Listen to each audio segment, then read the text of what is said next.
പതിറ്റാണ്ടുകൾ പഴക്കമുള്ള കെട്ടിടത്തിൽ നിന്നും പാമ്പാടുംപാറ വില്ലേജ് ഓഫീസിന് ശാപമോക്ഷം. കുടിയേറ്റ കാലഘട്ടത്ത് കരിങ്കല്ലിൽ നിർമ്മിച്ച ഇടുങ്ങിയ കെട്ടിടത്തിൽ നിന്നാണ് ആധുനിക സൗകര്യങ്ങളോട് കൂടിയുള്ള സ്മാർട്ട് വില്ലേജ് ഓഫീസിലേക്ക് മാറുന്നത്. പുതിയ വില്ലേജ് ഓഫീസിന്റെ നിർമ്മാണ പ്രവർത്തനങ്ങൾ ആരംഭിച്ചു. 45 ലക്ഷം രൂപയാണ് സ്മാർട്ട് വില്ലേജ് ഓഫീസ് നിർമ്മാണത്തിന് അനുവദിച്ചത്. ഫ്രണ്ട് ഓഫീസ്, വില്ലേജ് ഓഫീസറുടെ മുറി, ഓഫീസ് മുറി, record room, waiting area, toilet എന്നിവയടക്കം ആധുനിക നിലവാരത്തിലാണ് സ്മാർട്ട് വില്ലേജ് ഓഫീസിന്റെ രൂപരേഖ.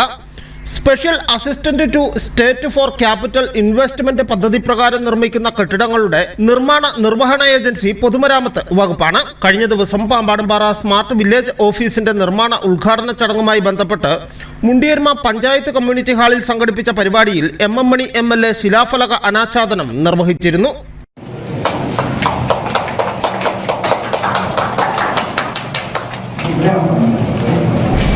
ഒരു വർഷത്തിനുള്ളിൽ തന്നെ വില്ലേജ് ഓഫീസ് യാഥാർത്ഥ്യമാകുമെന്നാണ് പ്രതീക്ഷ. News bureau, Udumbanchola.